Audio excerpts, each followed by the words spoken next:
ഏവർക്കും ഹാജാസ് ക്ലാസ്സസിലേക്ക് ഹൃദ്യമായ ഹാർദമായ സ്വാഗതം.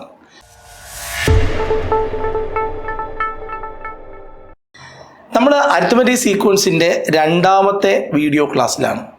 ഒന്നാമത്തെ വീഡിയോ ക്ലാസ്സിൽ അരിത്മെറ്റിക് സീക്വൻസിനെ പരിചയപ്പെട്ടു, എങ്ങനെയാണ് പൊതുവ്യത്യാസം കണ്ടുപിടിക്കുന്നത് എന്ന് നോക്കി. അതിനുശേഷം വിട്ടുപോയ ടേമുകൾ കണ്ടെത്താനുള്ള മാർഗങ്ങളൊക്കെ നമ്മൾ പറഞ്ഞു തന്നു. മിഡിൽ ടേം മിസ്സിംഗ് ആണെങ്കിൽ എങ്ങനെ കണ്ടുപിടിക്കും, മിഡിൽ ടേം അതായത് കുറച്ച് ടേമുകൾ ഇടയ്ക്കൊക്കെ മുടക്കമുണ്ട്, അതെങ്ങനെ കണ്ടുപിടിക്കും, ഇതൊക്കെ നമ്മൾ ആ ക്ലാസ്സിനകത്ത് നോക്കിയിരുന്നു. ഇന്ന് നമ്മൾ ഒരു രണ്ടാമത്തെ ക്ലാസ്സിൽ ആദ്യമായി നോക്കാൻ പോകുന്നത് ഒരു അരിത്മെറ്റിക് സീക്വൻസിൻ്റെ n-ാം പദം എന്ന് ടെക്സ്റ്റ് ബുക്കിൽ കൊടുത്തിട്ടുള്ള, നമ്മുടെ 10ാം ക്ലാസ്സിലാണ് ഈ അരിത്മെറ്റിക് പ്രോഗ്രഷൻ പഠിക്കാനുള്ളത്. അവിടെ n-ാം പദം എന്ന് പറഞ്ഞൊരു സാധനമുണ്ട്. ഈ ഫോർമുല നമ്മൾ സ്കൂൾ ക്ലാസ്സുകളിലൊക്കെ പഠിച്ചതായിട്ട് ഓർമ്മയുണ്ടോ? Tn = a + n-1 × d. ഈ ഫോർമുല നിങ്ങളിവിടെ പഠിക്കണം. കാരണം ഒരു അരിത്മെറ്റിക് സീക്വൻസിൻ്റെ ഏതെങ്കിലും ഒരു പൊസിഷനിലുള്ള ടേമിനെ കണ്ടുപിടിക്കാനാണ് ഈ ഫോർമുല ഉപയോഗിക്കുന്നത്. Tn = a + n-1 × d എന്നാണ് ആ ഒരു ഫോർമുല. ഈ ഫോർമുലയുടെ യൂസ് എന്താണ് എന്ന് ചോദിച്ചാൽ, ഏതെങ്കിലും ഒരു പർട്ടിക്കുലർ പൊസിഷനിലുള്ള ഒരു ടേം നമുക്ക് കണ്ടുപിടിക്കാൻ കഴിയും. ഇപ്പോൾ നമുക്ക് ഇവിടെ ക്വസ്റ്റ്യനിൽ തന്നിരിക്കുന്നത് 7, 13, 19. ഇതൊരു സമാന്തര ശ്രേണിയാണ്. 7, 13, 19. ഈ സമാന്തര ശ്രേണിയിൽ ഒന്നാം പദം 7ഉം രണ്ടാം പദം 13ഉം മൂന്നാമത്തെ പദം 19ഉമാണ്. ഇതിൻ്റെ 11ാമത്തെ പൊസിഷനിൽ ആരാണ് എന്നാണ് കണ്ടുപിടിക്കേണ്ടത്. ഇങ്ങനെ ഒരു അവസരത്തിലാണ് നമ്മൾ ഈ ഫോർമുല എഴുതേണ്ടത്. ഫോർമുല എഴുതുന്നു Tn = a + n-1 × d. വളരെ എളുപ്പമാണ്. ഒരു 2ാം ക്ലാസ്സിൻ്റെ ബുദ്ധിമതി നമുക്കിത് ചെയ്യാൻ. എ എന്ന് പറഞ്ഞാൽ ആദ്യത്തെ ടേം എഴുതണം. എയുടെ സ്ഥലത്ത് ആദ്യത്തെ ടേം 7 പ്ലസ് ഇക്വേഷനിൽ കാണുന്ന പ്ലസ് അതുപോലെ എടുത്ത് താഴെ എഴുതണം. n-1 ചോദ്യത്തിൽ എത്രാമത്തെ ടേം ആണോ അവർക്ക് ആവശ്യം, 11ാമത്തെ ടേം അല്ലേ, അതിൽ നിന്ന് 1 കുറയ്ക്കണം. 10 × d എന്ന് പറഞ്ഞാൽ 7ഉം 13ഉം തമ്മിലുള്ള ഡിഫറൻസ്. 13ൽ നിന്ന് 7 കുറയ്ക്കണം. d കണ്ടുപിടിക്കാൻ നമ്മൾ 1ാമത്തെ ക്ലാസ്സിൽ പഠിച്ചു. ഒരു ടേമിൽ നിന്ന് അതിന് തൊട്ട് മുമ്പുള്ള ടേം കുറച്ചാൽ മതി. അപ്പോൾ 13ൽ നിന്ന് 7 കുറച്ച് കഴിഞ്ഞാൽ എത്ര കിട്ടും എന്ന് ചോദിച്ചാൽ 13 - 7 എന്ന് പറഞ്ഞാൽ 6 ആണ്. അപ്പോൾ 6 കണ്ടോ. ഇനി ഇത് രണ്ടും കൂടെ മൾട്ടിപ്ലൈ ചെയ്യണം. 10 × 6 60, 60ഉം 7ഉം 67. ഇവിടുത്തെ 11ാമത്തെ ടേം എന്ന് പറയുന്നത് T11 അല്ലെങ്കിൽ 11ാമത്തെ ടേം എന്ന് പറയുന്നത് 67 ആയിരിക്കും. അപ്പോൾ ഒരു അരിത്മെറ്റിക് സീക്വൻസിൻ്റെ സീക്വൻസ് തന്നിട്ട് ഏതെങ്കിലും ഒരു പൊസിഷനിലെ ടേം കണ്ടുപിടിക്കാൻ പറഞ്ഞാൽ നമ്മൾ ഈ ഫോർമുല എഴുതിയാൽ മതി. ഈ ഫോർമുല സിമ്പിളായിട്ട് നമുക്ക് ഉത്തരം തരും. നമുക്ക് രണ്ടാമത്തെ ഈ ടൈപ്പിലെ രണ്ടാമതൊരു ചോദ്യം നോക്കാം. അതും കൂടെ ചെയ്യുമ്പോൾ നമ്മൾ സെറ്റാവും. ഒരു അരിത്മെറ്റിക് സീക്വൻസ് ആണ് 14, 18, 22. ഓക്കെ, 14, 18, 22. അപ്പോൾ അതിനകത്ത് ഇവിടെ 18 ആണ് കേട്ടോ. 14, 18, 22. ഇതിലെ 25ാം പദം എത്രയാണ്? അപ്പം ഒന്നാമത്തെ പൊസിഷനിലെ ടേം അറിയാം, രണ്ടാമത്തെ പൊസിഷനിലെ ടേം അറിയാം, മൂന്നാമത്തെ പൊസിഷനിലെ ടേമും അറിയാം. പക്ഷേ 25ാമത്തെ പൊസിഷനിലെ ടേം അറിഞ്ഞൂടാ. അപ്പോൾ നമുക്ക് 25ാമത്തെ ടേമിലെ പൊസിഷൻ അറിയണമെങ്കിൽ 25 T25 കണ്ടുപിടിക്കാൻ a + n-1 × d. കണ്ടോ, എ എന്ന് പറഞ്ഞാൽ ഫസ്റ്റ് ടേം എഴുതണം 14. ഏത് ടേം ആണോ കണ്ടുപിടിക്കേണ്ടത് അതിൽ നിന്ന് 1 കുറയ്ക്കണം. 25ൽ നിന്ന് 1 കുറച്ചാൽ 24. ഡി എന്ന് പറഞ്ഞാൽ 14, 18 തമ്മിലുള്ള ഡിഫറൻസ് 4 എഴുതുക. ഇനി 24 × 4 എത്രയാണ് നോക്കണം. 24 × 4 6 ശിഷ്ടം 1 96. 96ഉം 14ഉം 110. ഈ അരിത്മെറ്റിക് സീക്വൻസ് 14, 18, 22 എന്ന് പറയുന്ന അരിത്മെറ്റിക് സീക്വൻസിൻ്റെ 25ാമത്തെ ടേം 110 ക്ലിയർ ആണ്? ഓക്കെ ആണ്. അടുത്ത ചോദ്യത്തിലേക്ക് നമ്മൾ വരുന്നു. മൂന്നാമത്തെ ചോദ്യമാണ്. 11, 18, 25 എന്ന അരിത്മെറ്റിക് സീക്വൻസിൻ്റെ 17ാമത്തെ ടേം ഏതാണ്? 17ാമത്തെ ടേം കണ്ടുപിടിക്കാൻ T17 = a + n-1 × d.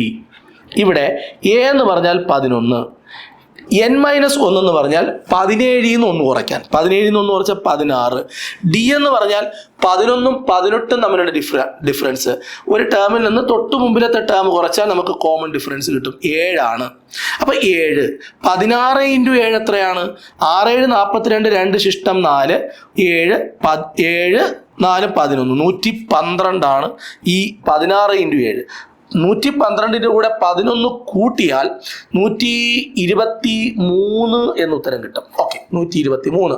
അപ്പോൾ ഈ സമാന്തര ശ്രേണിയുടെ 17ാമത്തെ പദം എത്രയാണെന്ന് ചോദിച്ചാൽ 123 ആണ് എന്ന് പറയാം. അപ്പോൾ ഒരു സമാന്തര ശ്രേണിയുടെ ഒരു AP-യുടെ 1ാമത്തെ ടേമോ 2ാമത്തെ ടേമോ 3ാമത്തെ ടേമോ ഒക്കെ തന്നിട്ട് അവർ 50ാമത്തെ ടേം 25ാമത്തെ ടേം 30ാമത്തെ ടേം ചോദിച്ചാൽ A+n-1 × D ആ ഫോർമുലയിൽ നമുക്ക് കണക്ക് ചെയ്യാൻ പറ്റും.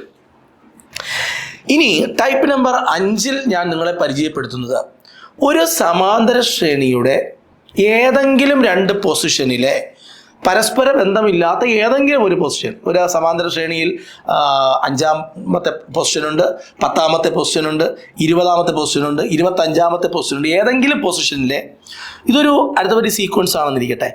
5, 10, 15, 20, 25, 30, 35. ഇത് സെക്കൻഡ് 2ാമത്തെ പൊസിഷനാണ്. ഇത് എന്ന് പറയുന്നത് 7ാമത്തെ പൊസിഷനാണ്. ഇങ്ങനെ വ്യത്യസ്തങ്ങളായ 2 പൊസിഷനിലെ ടേമുകളെ തരും.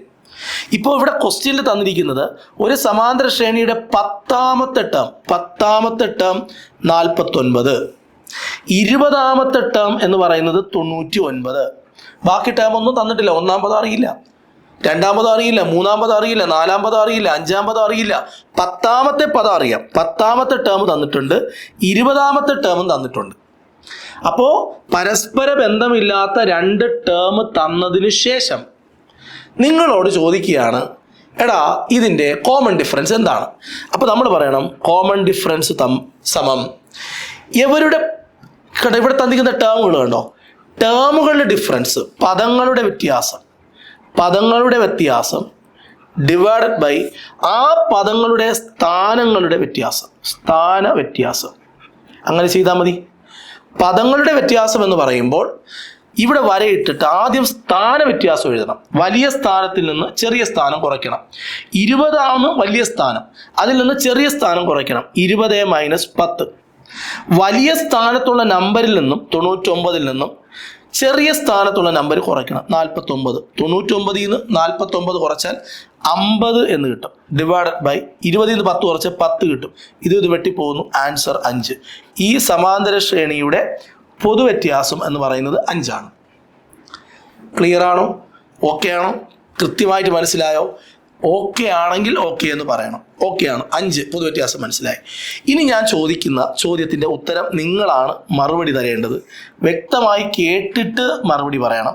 ഇവിടെ പൊതുവ്യത്യാസം 5 ആണെങ്കിൽ ഞാൻ സിമ്പിളായി ചോദിക്കുകയാണെ, 10ാമത്തെ ടേം നമുക്കറിയാം 49. അപ്പോൾ 9ാമത്തെ ടേം എത്രയായിരിക്കും? 49 നിന്ന് ഈ 5 കുറച്ചാൽ പോലെ മതി. അപ്പോൾ 9ാമത്തെ ടേം എത്രയായിരിക്കും? 49 നിന്ന് 5 കുറച്ചാൽ 44 ആയിരിക്കും. ഇനി 11ാമത്തെ ടേം എത്രയായിരിക്കും? 11ാമത്തെ ടേം ആണെങ്കിൽ 49ൻ്റെ കൂടെ 5 കൂട്ടിയാൽ മതി. 49ൻ്റെ കൂടെ 5 കൂട്ടിയാൽ 54 കിട്ടും. ഇനി 21ാമത്തെ ടേം എത്രയായിരിക്കും? ഈ 99ൻ്റെ കൂടെ 5 കൂട്ടിയാൽ മതി. അപ്പോൾ 5 കൂട്ടുമ്പോൾ എത്ര കിട്ടും? 104 കിട്ടും. കേട്ടോ, ഈ ഡി വെച്ച് നമുക്ക് കുറേ ചോദ്യങ്ങൾ അവർക്ക് ക്രിയേറ്റ് ചെയ്യാൻ പറ്റും എന്നാണ് ഞാൻ നിങ്ങൾക്ക് പറഞ്ഞു തരുന്നത്. ഈ ഒരു സമാന്തര ശ്രേണിയുടെ ഏതെങ്കിലും 2 പൊസിഷനിലെ ടേം തന്നിട്ട് പൊതുവ്യത്യാസം തന്നെ ചോദിക്കണമെന്നില്ല. അവർക്ക് വേണമെങ്കിൽ 10ാമത്തെ ടേം എത്രയാണ് എന്നുള്ളതിന് 10ാമത്തെ ടേം തന്നിട്ടുണ്ടല്ലോ, 12ാമത്തെ ടേം എത്രയാണ്? അപ്പോൾ നമ്മൾ 2 തവണ ഡി കൂട്ടിയാൽ മതി ഇതിൻ്റെ കൂടെ. മനസ്സിലായോ? 13ാമത്തെ ടേം എത്രയാണ്? അപ്പോൾ നമുക്ക് എത്ര തവണ ഡി കൂട്ടണോ നോക്കിയാൽ മതി. ക്ലിയർ ആണോ? ഇനി 1ാമത്തെ ടേം എത്രയാണ്? അപ്പോൾ ഇവിടുന്ന് ഡി കുറച്ച് വന്നാൽ മതി. എത്ര തവണ ഡി കുറച്ചാലാണ് നമുക്ക് 1ാമത്തെ ടേമിലേക്ക് എത്താൻ പറ്റുക എന്ന് നോക്കിയാൽ മതി. ഇവിടെ നിന്ന് ഈ 10ാമത്തെ ടേമിൽ നിന്ന് 2 തവണ ഡി കുറച്ചാൽ നമുക്ക് 8ാമത്തെ ടേമിൽ എത്താൻ പറ്റും. 2 തവണ ഡി കുറച്ചാൽ, 3 തവണ ഡി കുറച്ചാൽ 7ാമത്തെ ടേം, 4 തവണ നമ്മൾ ഡി കുറച്ച് കഴിഞ്ഞാൽ 6ാമത്തെ ടേം. ഇങ്ങനെ നമുക്ക് 5 തവണ ഡി കുറച്ച് കഴിഞ്ഞാൽ 5ാമത്തെ ടേമിൽ എത്താൻ പറ്റും. അപ്പം നമ്മൾ നോക്കണം. ഇത് വെച്ചിട്ട് ചോദ്യങ്ങൾ അവർക്ക് ക്രിയേറ്റ് ചെയ്യാൻ കഴിയും. അടുത്ത ചോദ്യത്തിലേക്ക് നമ്മൾ പോകുന്നു. ഒരു സമാന്തര ശ്രേണിയിലെ 25ാം പദം 25ാം പദം തന്നിട്ടുണ്ട്. 243 ആണ്. അതേപോലെ 35ാം പദം തന്നിട്ടുണ്ട്. 343 ആണ്. എങ്കിൽ പൊതുവ്യത്യാസം എത്ര? പൊതുവ്യത്യാസം കണ്ടുപിടിക്കാൻ D = ഇങ്ങനെയാണ് നമ്മൾ പഠിച്ചത്. പദവ്യത്യാസം ഡിവൈഡഡ് ബൈ പദസ്ഥാന വ്യത്യാസം.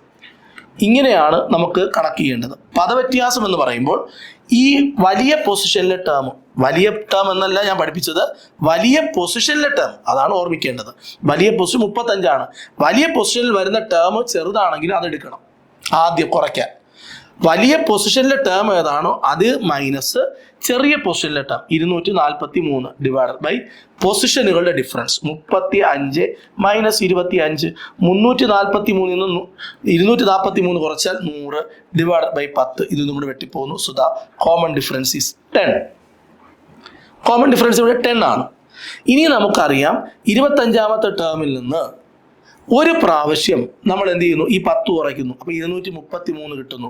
ഇത് 24ാമത്തെ ടേമാണ്. ഒരു പ്രാവശ്യം കൂടെ ഡി കുറയ്ക്കുന്നു. അപ്പോൾ 223 കിട്ടുന്നു. അതെന്ന് പറയുന്നത് 23ാമത്തെ ടേമാണ്. ഇങ്ങനെ നമുക്ക് ഡി കുറച്ച് അതിന് മുമ്പിലോട്ടുള്ള ടേമിലോട്ടും ഇതിൻ്റെ കൂടെ ഡി കൂട്ടി മുന്നിലോട്ടുള്ള ടേമിലോട്ടും നമുക്ക് എത്താൻ കഴിയും. അങ്ങനെ അവർ ക്വസ്റ്റ്യൻ ക്രിയേറ്റ് ചെയ്യപ്പെടാം. ഓക്കെ, ഓരോ ടൈപ്പ് ഞാൻ പറയുമ്പോഴും അത് റിലേറ്റ് ചെയ്ത് എങ്ങനെ ചോദ്യം ചോദിക്കാം എന്നുകൂടെ നിങ്ങൾക്ക് പറഞ്ഞു തരുന്നുണ്ട്. ഒരു സമാന്തര ശ്രേണിയിലെ 10ാമത്തെ പദം 200, 20ാമത്തെ പദം 300. അപ്പോൾ ആദ്യ പദം എത്ര? നമ്മൾ ആദ്യം ചെയ്യേണ്ടത് കോമൺ ഡിഫറൻസ് കണ്ടുപിടിക്കണം. കോമൺ ഡിഫറൻസ് കണ്ടുപിടിക്കാൻ 10ാം പദം തന്നിട്ടുണ്ട്, എത്രയാണ്? 200. 20ാമത്തെ ടേം തന്നിട്ടുണ്ട്, എത്രയാണ്? 300. അപ്പം നമ്മൾ ആദ്യം ചെയ്യേണ്ടത് ടേമുകളുടെ ഡിഫറൻസ് എടുക്കണം. 300ൽ നിന്ന് 200 കുറയ്ക്കണം, 100 കിട്ടും. ഡിവൈഡഡ് ബൈ ടേമുകളുടെ പൊസിഷനുകളുടെ ഡിഫറൻസ് എടുക്കണം, 10. ഇതും കൂടെ ഡിവൈഡ് ചെയ്ത് കഴിഞ്ഞാൽ ആൻസർ 10 എന്ന് കിട്ടും. ഇവിടെ കോമൺ ഡിഫറൻസ് 10 ആണ്. ഇനി നമുക്ക് ആദ്യ പദത്തിലോട്ടാണ് പോവേണ്ടത്.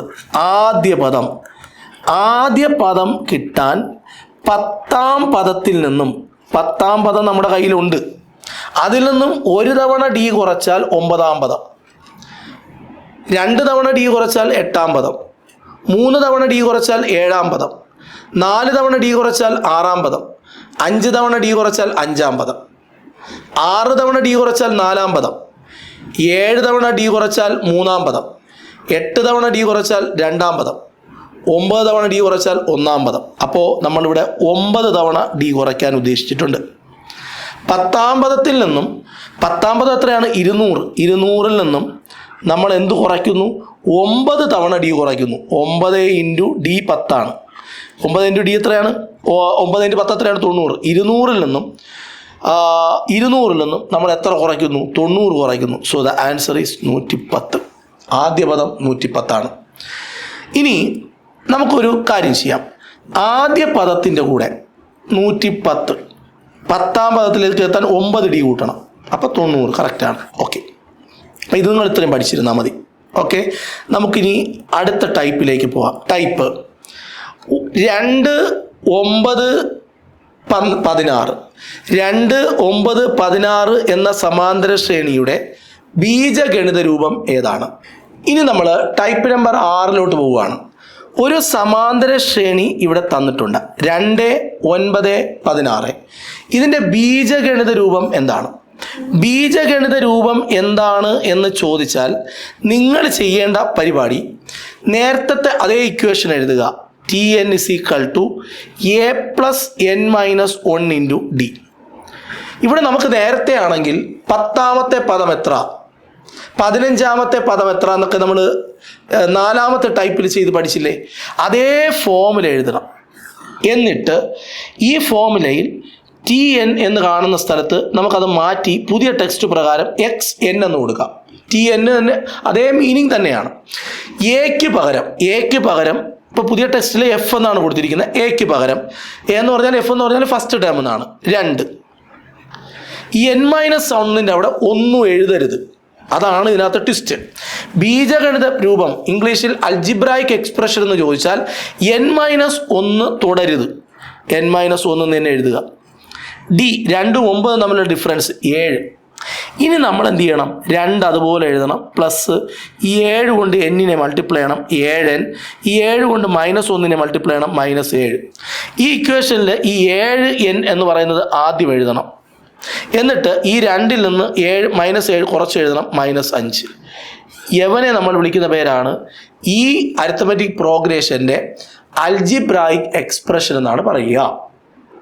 അൽജിബ്രായിക് എക്സ്പ്രഷൻ എന്താണ് എന്ന് ചോദിച്ചാൽ Tn is equal to a plus n minus 1 into d എന്ന് പറയുന്ന ഫോർമുലയിൽ n minus 1 കൈകാര്യം തൊടാതെ നമ്മൾക്ക് എന്ത് ഉത്തരം കിട്ടുന്നോ അതിനെയാണ് അൽജിബ്രായിക് എക്സ്പ്രഷൻ എന്ന് പറയുന്നത്. എന്താണ് ഈ അൽജിബ്രായിക് എക്സ്പ്രഷൻ കൊണ്ട് ഉദ്ദേശിക്കുന്നത്? ഈ 7n-5 എന്ന് പറഞ്ഞാൽ ഇതിനകത്തുള്ള ഓരോ ടേമുകളെയും റെപ്രസെൻ്റ് ചെയ്യുന്ന ഇക്വേഷനാണ്. ഇതിനകത്ത് ഓരോ ടേമിൻ്റെയും അർത്ഥം ഉണ്ട്. ഇതിനകത്ത് ഈ 2, ഈ 9, ഈ 16 ഇതെല്ലാം ഈ ഒരു ഇക്വേഷനകത്ത് അടങ്ങിയിട്ടുണ്ട്.